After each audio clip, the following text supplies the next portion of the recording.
Hello, and welcome to another weekly digital strategy chat brought to you by Denver Data Web. We are a digital strategy company, so we help clients overcome their unique challenges with a goals-focused approach to web development, web design, and digital marketing. My name is David Zonka. I'm a digital strategist with Denver Data Web, and with me today we have also Tom. Tom, introduce yourself. Hi, Tom DeGurlia with Denver Data Web, and I'm the founder. Thanks, Tom. And thank you, everybody that joins us today. We got a really neat topic. It's a little more business oriented than maybe useful, not as much technical stuff, but not any less important, maybe even more important, right? So we're going to dive into that. I'm going to talk a little bit about what that topic is about. If you have any questions, any comments, feel free to chime in the comments and chat. We always love that. So what are we talking about today? We're going to be talking about metrics and key performance indicators for digital marketing. So there's a lot of ways you can measure those sorts of things, the performance for your digital marketing campaigns, right? But not all of them are really going to show you how your campaigns are doing to actually take you to success. So we're going to talk about ways to set up metrics and KPIs and what KPIs are that actually help you get results. We're going to talk a little bit about vanity metrics and what those are and how that can be a pitfall. And we're going to just kind of explore maybe some examples of business types and what kind of metrics that we might set up for them to make sure their digital marketing is on point. So let's start out with a few of these terms I was throwing out there. So first of all, what is a vanity metric? So I think this is a fun term. I didn't coin this term. I don't know who originally came up with it, but I think it's a really good one, right? And so really all I mean by that is metrics that might help you, might make you feel really good about what you're achieving and doing, which isn't a bad thing, but it may not actually be contributing to real business results. So what are some examples there? One that I often think about in this regard is page views, right? Now, page views are an important thing. They're nice to see go up. They're nice to see have positive growth, people going to your website, viewing your pages, but is it actually contributing to anything you need from a business standpoint? Are those paid views giving you leads? Are those leads becoming new customers or buying your products? Maybe, maybe not. But if all you're tracking are page views, you don't really see that picture. And if you're making key decisions based on, hey, are our page views increasing? Are they going up? Well, that could be taking you down a path that's not really going to help you. So that's why I consider that a vanity metric. Tom, are there any kind of metrics out there in general that you might, fit into that category of a vanity metric? Absolutely. The one that we hear most often is your search ranking. We want to be number one at the top of that list, and that is certainly an indicator of success, but it is not necessarily the KPI that best connects your marketing efforts with the results you're getting. With good Right. quality, outcomes. Yeah. Yeah, you're number one on the top of search results. Are you doing anything with it? Maybe you are. Maybe you're not. So vanity metrics. Yeah, it's a key thing here. I also said KPIs. So what that stands for, right, is key performance indicators. And if you've done any kind of strategic planning, you probably use that term quite a bit. Um, it's kind of what we're talking about, right, Tom? So when we think of metrics, we're looking at things that are giving us an understanding of how things are improving. Yeah, we always start with the goal, and depending on the marketing goal, simplest being I want to make more sales, say in e-commerce, and then we will craft a metric that gives us the best view of what that is. And in this example, the metric's really easy. It's dollars, because when you get to those, that's probably the best. Profitability really would be the best one, but in most cases, we don't have reach into those numbers for the customer unless they are in e-commerce, where we can glean that from the e-commerce store. And so, in most cases, we're looking for a simple, easy metric to, that we can monitor quantitatively. That tells us, are our efforts getting the results you want? Did I answer the question, David? I apologize if I got off track there. I think you did. I think you did, Tom. We really got to hone in on something that's going to let us know if we're getting the results our clients need. And at the end of the day, it's typically leading towards profitability and revenue for a lot of companies. When I talk to people about, hey, I need help with my digital marketing, social media, SEO, advertising, all those things, right? You say, hey, I need more leads, or I want us to rank better. A lot of those, they may not be wrong, right? But I think a lot of folks in that position, whether they're business owners or something like that, they're thinking in terms of what they believe is the problem rather than expressing to me what their actual goal is. I get there eventually. We talk to them, Tom. Like, we figure out what their actual goals are. You're not getting away from us without us figuring out your goals. Just sorry, that's how we work. Um, but sometimes they're thinking like, well, I'd like the company to make more money, and the website's a big piece of that. And I feel like when I search for my company on the website or the things that we do, we're just not up there in the search results. So I guess we need help with our SEO. We need to rank up higher, and that's the kind of the thought process they get to. And so then we take it from there. And we work backwards, and then from there we try and establish KPIs that are tied to those real goals.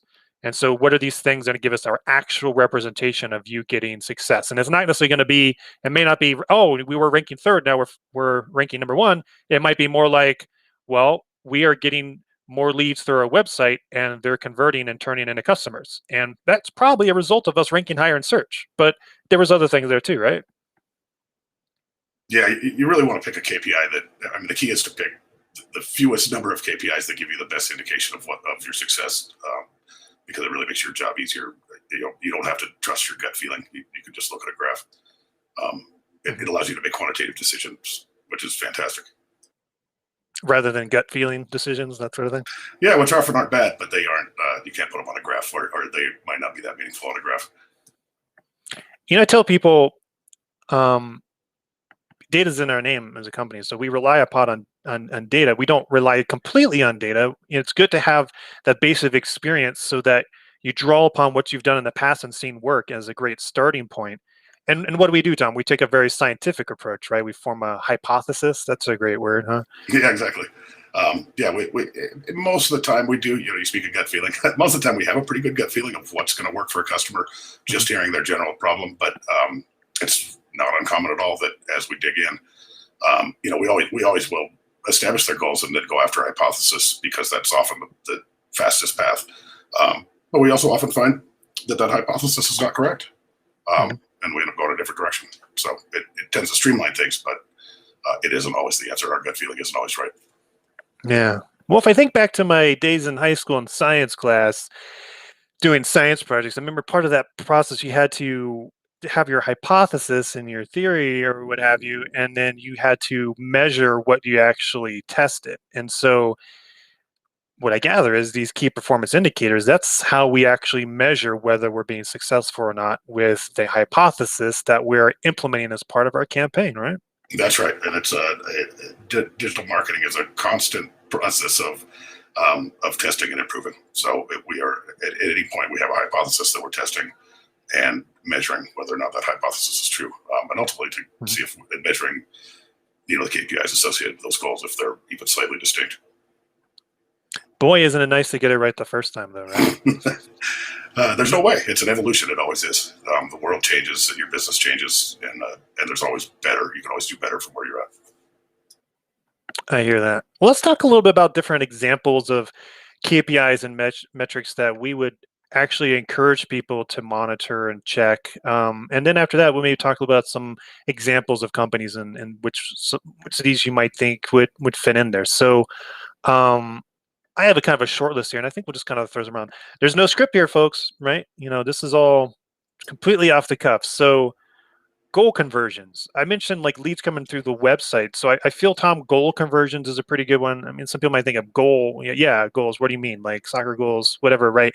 But like in terms of digital analytics, when we think of goal conversions, we're talking about some kind of action that a visitor or user on your website, as an example, undertakes that has some meaning to your business. So like for us, a very common one, for just about anybody with a website, filling out a contact form or an inquiry form on your website is a great example of a goal conversion, right? So I feel that's a pretty solid one. Right off the bat, that's a lot better than page views, right, Tom? Absolutely. Phone calls. That's a great one. The best one in the world is dollars. Very rarely do we really get access to that, but if we can, that's the one that's the most informative that we could possibly get.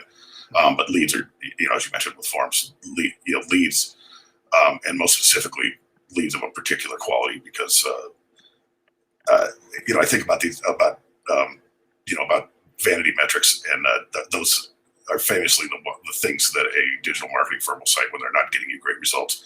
Well, yeah, but you've got increased page views, and they'll refer back to some real. There's always a great stat you can come up with in anybody's SEO performance, and so it's really important to look at those things. So I'm sorry if I went on too long. Go ahead. No need to apologize here. This is our video, folks, so you're going to listen to us as long as you want. So goal conversions, that's really great. Getting leads. I think it's important from a marketing standpoint for anybody doing marketing. So that's us, that's anybody else out there, and maybe if you're doing it yourself, is to think really hard about where the marketing goes. So it doesn't stop with the leads. If you have to actually sell those leads on doing something with your company, whether it's taking on consulting services with you, buying a product, there's a sales component to that. And the quality, strength, and amount of leads you have coming through the marketing that goes to the sales process. It's the same people, maybe it's different people, maybe a sales team. That matters. It impacts that ultimate bottom line you have, right? So looking at things like the lead conversion rate. So how many of those leads turn into sales or sales qualified opportunities? That may not feel like it's actually a marketing thing, but it's important for marketing as a team or an endeavor to be aware of, because if, let's say, you're bringing 1,000 leads per month to your sales team, you're like, yeah, great, hit my quota. That's a great word. Hit my quota of leads, do your thing, sales team. But if they're all terrible leads, that they aren't showing any kind of buying intent, really, you're essentially just handing some names and numbers. The sales team's going to do their best, but then, if they're not really hitting their figures, what happens there, right? Is it the marketing team fault? Is it sales team fault? Well, ultimately, you're all at the same company, and it's a team effort. So the marketing effort's going to want to pay attention to the quality of the leads as well, so that the sales cycles are shorter, the lead conversion and close rate on deals is higher, and then everybody's happy, right, Tom? I joke that anybody can get you leads. That we get you good leads. Yeah. Yeah, you got some leads. I got tons of leads. We've got binders full of leads, right? Especially in the age of things like Zoom info and all. You want to get some people to sell to. Like, you can just go on and get all the people at big Fortune 500 companies and call them all day and stuff. The sales team can just do that. What's great about marketing is you could be selling to people who actually have interest in your product right now, who are somewhat educated, or the marketing can educate them on it before they talk to sales. Imagine that, right? So that's how sales cycles get lower. So yeah, lead conversion rate. That's great. What does it take to get those leads? Cost per acquisition is a good one, isn't it, Tom? It really is, and that was exactly what I was thinking, David. That the key, really, with your marketing is to get the most dollars out of your spend. And your spend is everything from your sales people's time to your time to the dollars you put into your campaigns, your SEO, and if you are driving the right people, it makes your job is easier. You're focusing on the right factors. Your sales team is focused, and ultimately, when you calculate the number of dollars it took to acquire a new customer, your marketing efforts start to turn much more dividends, greater dividends, more money. So it kind of sounds, a bit like, you look at the time invested, and that time invested in your marketing, and you could have several marketing people applying their efforts to that to get a certain amount of leads, and you can see now the salespeople are going in. That's a business development. Yeah, you could literally grow your sales team on bad leads, only to find out you can't afford them because they don't get any customer work from it. Right. There's certainly a lot of these like software as a service companies out there, and they're just, hey, check out our new product, our new service. We do this thing. It's almost always some unpronounceable name, like, because there's no domain names left out there anymore. And they want people to get demos of their product, check out our product, and it's just get more and more of those. And there's a certain amount that they'll demo the product and they'll sign up, right? Or maybe they'll talk to an account exec and figure out what kind of plan is appropriate for them. But how many people out there, they're just kind of kicking tires. They're just window shopping. Just like, oh, that seems intriguing. Are they actually interested in it? Or are they just kind of, curious, right? Because there's a big difference between somebody who's just curious and checking stuff out, window shopping, versus somebody's like, I have a problem I need to solve right now. I think your product can solve it. Can it? Can you tell me if it does? It's a world's difference between those two different types of people, right? Absolutely. Yeah, I mean, that is lead quality in its essence. And so if you're investing all the time with your marketing, getting a lot of the former, those tire kickers, those window shoppers, versus the people who are already a little bit knowledgeable of your product, understand that it could potentially help them, but they just need to figure out, specifics on it. You could be spending a lot of money on marketing. The salespeople are spinning their wheels, pulling their hair out, and where you go. I mean, I guess if you're getting tons of angel investor money with some kind of startup as a product, like, hey, you're just wasting other people's money, right? But if you own your business, if you have been growing that business for years and you're trying to keep it going in the midst of like a really terrible pandemic and all this stuff, man, that's not going to feel too good, right? Right. Yeah. No, most businesses, they just have to make money. But sometimes you do, there are cases of organizations or, with investor arrangements where your goals aren't profit. But we can work with those goals too. Yeah. Well, it gets back there at some point. It just might be a little more meandering Yeah. path. Right. It's just how I pay for my Rolls Royce. Yeah, exactly. Hmm. Social media engagement, I think, is a good one because when we talked about vanity metrics like page views, there's other ones like followers. There's the in the age of the influencers, right? All these people on Instagram. Oh, I got 200,000 followers, so you should just kind of give me some free ice cream and I'll give you exposure. I see this people talking about that sort of experience all the time. But followers, right? That's something. I mean, it's like page views. It shows that there's people connected to you, and there are potentially folks that could be opted into engagement and marketing. But do they actually engage? Do they actually read into your stuff? So, let's say you have 10,000 followers to your page on Facebook or something like that. When you post content to your page, how many of those people like it? How many people and those followers comment on it, share it? That's real engagement. And if that number is very small, that's not a good sign. That's not very good engagement. And it makes you wonder, are is your follower base actually worth anything to your business? How many Yeah. followers you got, Tom? You got a lot of followers on Facebook? I have almost none. But hey, if you have one and they like and follow and share everything you got going there, that's great performance. My KPI is how much stuff I have to do with friends on the weekend. Yeah. Hey, and there's your profit, right? And if you get that stuff out there and you do the little Facebook invite and everybody's like, yeah, I want to be there. This sounds great. This is fun. Tom throws the best parties. You're winning at social media, really. As long as the party's got a lot of people there. Nice. So how about things like lifetime customer value? I mean, that's going even deeper into kind of the business side, right? But if you think about the kinds of leads and potential customers you get through your marketing and what they ultimately bring, let's say I can imagine maybe if it's more of a consulting business or people can pick and choose what kind of things that they're going to buy through learning about your marketing or your company, right? Like what kinds of things are they doing, and is it worth the amount you throw into the marketing to get them there? Man, that's a good point, and it's definitely a longer term consideration, but it's exciting to get when you get there. Um, it getting the right customer. You may not know for years who's the right customer is, until you've really worked with them and realize, wow, they really get the way we work and they value our services and they've really got Mhm. potential and they're fulfilling it and they're a good partner and we're really working well as partners. Sometimes you don't know those things for a while, and in our case, we have people that we've worked with for 20 years that are in that mix, and the lifetime value is pretty substantial in some of those cases. It's really good information to have because it starts to build a better picture of what really were your best customers or your best, what were you can connect the marketing efforts and the messaging with the type of customer and the long-term value that you got, and Mhm. to begin to shake out the ones that align you with the right customers, not just ones that produce profit. That produce more profit over the long term because you're aligning with the right customers. Mhm. There's there's so many different business models out there. Thinking about one recently that we're working with, selling kind of like scientific types of products, those sorts of things. They're often big ticket items.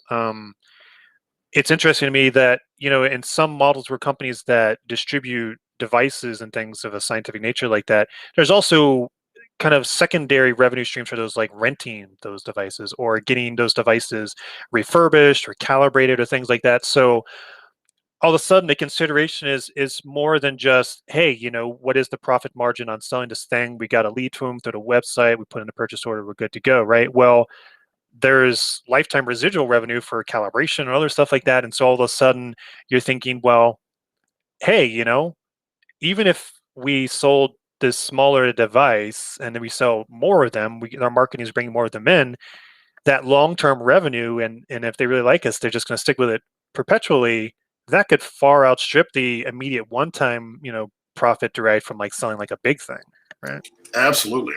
And in fact, I think our longest, our best lifetime value customers are often ones that entered with a very small, project, tested the waters, got their foot in the door, and then expanded the relationship from there. Hmm. So yeah, you're exactly right. That's a great point. Let's see, with advertising, email, so many different types of campaign channels for marketing. Click-through rate is a big one. I mean, it kind of melds into some other things like conversions and whatnot. But like, you have an ad out there that's a search ad or something. People click it. What's the click-through rate there? You got an email campaign, a newsletter. Or how many people are clicking through the links in that to come back to your website and other stuff? I mean, I wonder. Click-through rate is probably one of the most foundational ones, I'd imagine. Click through rate, and I most often think of paid advertising like Google Ads. Click through rate is a really great indicator, but it's very similar in nature to the number of visitors, to the amount of traffic. I guess impressions would be traffic. Click through rate would be visitors. Visitors aren't necessarily good visitors. A really generic ad that makes somebody think they need you, and then they find out that they don't. Those tend to cost you money, and so click-through rate alone is not necessarily the metric you want to track. It's very, very important. You want to have lots of clicks, but you want to have lots of clicks by people that are legitimately interested in your business, versus people that think. I saw a site yesterday that ranked really well for cute puppies, and it had nothing to do with their business. It was an attorney. Wow. So they rank really good. They get a lot of traffic, but not for anybody that needs an attorney. Hey, if they're a dog bite lawyer, maybe they can kind of connect that somehow. There's a lot to be said for cute puppies. Cute puppies until they go bad. They go all. What's that dog from Stephen King? Cujo. Oh, yes, Cujo. Thank you, Tom. Yes, cute puppy till they go Cujo. Well, it sounds like a lot of these KPIs can kind of chain together, right? You want to be thinking in terms of like what's click-through rate, and when they click through the website, how many convert there into that goal, and how many from there actually get converted from a lead to a sale, and what do those sales look like as a portion of your overall revenue and lifetime value of the account? So they all kind of fit together, right? They do, but try not to get overwhelmed because there's so much data out there. I mean, that's the key with KPIs, is to pick a couple that start from the most important, and then expand out so that you can get a better feeling, as you described, for what is the channel that's resulting in. For example, if you're tracking conversions as quality conversions as your main KPI, you still, as you pointed out, would want to track other metrics to help you connect the different marketing channels to the conversion.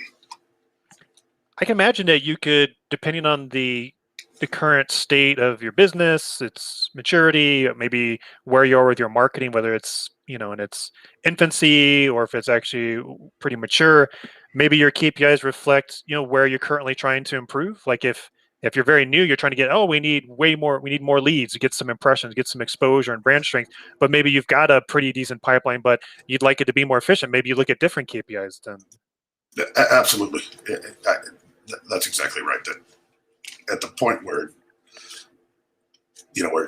there's often a point where you've gotten all the information you can out of the KPI that you're using. We've maximized the number of conversions, and now we want to talk about how to, our next focus is to turn those into the conversions that result in the most long-term revenue. That's the kind of refinements that might shift focus to a different KPI. In business development, your work is never done, is it? No. It's immensely complex, but fun still. And it is measurable, which is nice. There was a time when it was not very measurable. Just guessing. Well, let's think of an example. Let's take an example of like a company. How about like a local services company, maybe something in residential home services, plumbing, contracting. So let's think like in-person kind of stuff. They're on site, they're doing things, they're kind of functioning in a more local regional market. There's probably a fair amount of competition because a lot of people need those things. So people are attracted to being able to help folks with that and have a company to do it. What kind of KPIs and metrics would you focus on, Tom, for a company like that? That let's define a little bit more. So we could maybe two different versions. So let's go with a company that is established. So they've been around for a few years. They're not just started out. They're doing okay, but they'd like to do better in their local market. They'd like to be seen as more of kind of like the go-to, but they're not at the moment. They got some competitors out there that seem to be doing a little bit better, they're getting more notice. They're stable, so they're able to invest in their marketing. Where should they focus from their KPIs in their marketing in order to kind of track their success? That feels like a party that has, is at the point in their the lifetime of their business that they can focus uh, on capturing the lion's share or a much larger share of the broader market, meaning that they have gone beyond the realm of word of mouth. They no longer, they're not relying on word of mouth. They've tapped out their referral network, Mhm. and they really have to, they are at a point where they're reaching for a larger slice of market share, and that tends to focus more on brand. In my experience, where you're thinking about the broader brand image and how many people you're connecting with that are beginning to build a recognition of what that is, so that rather than going out and searching, they go, oh, let's call Joe's Plumbing, because they know who you are already. Mhm. That's my first thought. So you're going to want to increase the kind of impressions you're getting. So when we think of impressions, that could be how much you show up in search. That could be a factor of your ranking in search for certain keywords or how many keywords. That's one reason why it's really neat to not fixate always on just absolute ranking, because you could rank number one for one keyword, or you could rank number two for 30. Who's who's going to do better in that scenario? Um, I don't know, but you could make a fair argument that somebody who ranks second for like 30 different keywords that are all relevant versus just ranking top for one probably has a good chance of capturing a lot of attention. So we think about brand strength, the overall impressions when people are searching for stuff, and certainly people search for what they need in different ways. Not everybody uses the same language, so there's all these different types of keyword variations for search parameters. So yeah, so growing that brand strength, getting more people to be aware of you.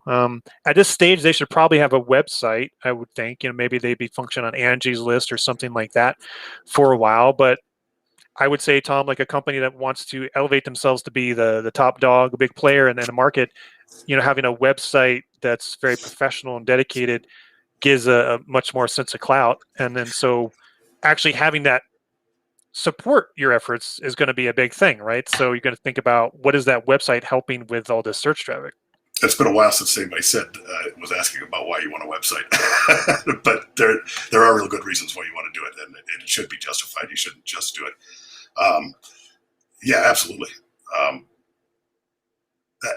David, can you repeat the question? I answered part of it, but I know you had a detailed question there. Well, we're just kind of working our way through it. So kind of KPIs that a company of that sort would have. So we know they're going to increase their brand strength, get more people to be aware of them. So impressions on search, maybe in display ads or advertising in general. They're going to want to Brand. have a website. So if they're getting all these impressions, they're going to make sure they capture them. You don't just want people like, hey, they exist. Great. We'll throw a party for you guys. I'll put on my party hat.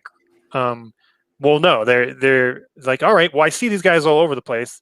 Anywhere I go to search for help with plumbing, I see, you know, Dave's Top Dog Plumbing Company at the top of the list on everything. So I might as well just call him, right? Because I can't get a hold of anybody else because I can't find anybody. So you go to the website and, you got to do an inquiry. So we probably want to make sure that there's good goal conversion capturing and stuff like that. So you track against that too. Yeah. Well, I mean, I think the real key is to make it as easy as you physically can for the customer to get in touch with you, which means, yeah, having a website is really essential, especially to maintaining your brand image and having complete control over that. It's very cost effective. Um, it's essential these days. But there's other avenues that, if you are, James Plumbing and you're advertising on a variety of platforms, You may very well want people just to pick up the phone and call you and know your number, which means that you'd have a creative commercial with the jingle and all that stuff. There's lots of different ways. We do a lot of call tracking, and so we're tracking leads. We look at what's coming in off of your website, but also what's coming in on the phone. And the beauty of phone leads is we can also go back and listen to those and monitor and do an assessment of the quality, which is really essential because you'd be amazed how many bad leads you typically get. Yeah. So website's essential, but that's not the only place that you're going to be getting leads. And I think that when we're talking about branding, a good KPI might be something like the number of the amount of direct traffic, people that already know your URL, or people that directly search for your brand name. Those are cases where if those numbers are going up, you could be pretty confident that your brand is getting more recognition. With all this investment in marketing that this kind of made up company we're thinking about is doing, it's important that they have these KPIs so they're making sure they actually are getting more success out of it, but they're probably going to want to keep tabs on how much they're investing and how that factors into what they're getting out of it. Like we talked about, the time invested in their marketing versus the actual returns. So, a year in, they're looking at, all right, so we're trying to grow as a company, get more market share. We've invested a lot in our marketing this year. How has it actually helped us? And if they can't answer that question, it's like, well, we got a lot of page views. Like, oh no, somebody's getting fired. Yeah, I mean, the bottom line is that you always, at any given time, you want to be focusing your marketing efforts on the thing that's going to, the next thing that's going to bring you the most good dollars in over the long term for the amount that you spend. So we're always looking for what is that, from a KPI perspective, what's the next one that has the most potential for the least amount of cost, and to exploit that before we move on to the next. And we mean exploit in a good way. In a good way, yeah, that's right. Take advantage. I mean, no, not take advantage. Leverage. Exactly. Yes. So for a company that's growing, already has a foothold, wants to take over more of the market, be seen as a top dog, yeah, monitor what you're doing, because there's probably plenty of people I've talked to where they tell me things like, yeah, we've done a little bit of marketing, but I'm kind of gun shy now. It didn't go well before. And it makes me wonder what happened before. Were they doing some things that they couldn't really attribute to what was going to drive their goals? And then at the end of the day, end of the month, end of the quarter, they're looking at all this effort they put into it, and it didn't seem to move the needle on the things that they actually cared about. They just, had some market people said, hey, yeah, got a bunch of leads, you're not happy? What's wrong? Aren't you not happy? If they didn't make any more revenue out of it, if they actually spent more on their marketing than the revenue they got from those leads, I could see how somebody can end up being very disenchanted. They will often be disenchanted. We've had customers that we were turning really, really good results for, and they were making more money, and they still let us go, because people will just often trust that, that gut feeling of, when we'd heard in our earlier use of business, we'd often hear from business owners, well, I just don't feel like we're getting results from, what you did. And, I'd go down and listen and go, well, look, we just got to do these leads, and they had many of them turned into really great work. And we would hear answers like, well, yeah, but I closed that deal. So it wasn't really the marketing and, attribution was a little bit questionable. And so part of, certainly for a marketing firm and for the customer is, if we're going to serve somebody well, they have to stick with us. And if we can't prove to them that they're getting results when it's not so clear, in that lead up time, they could very well leave you when you're doing really great things for them, when you really have a great trajectory.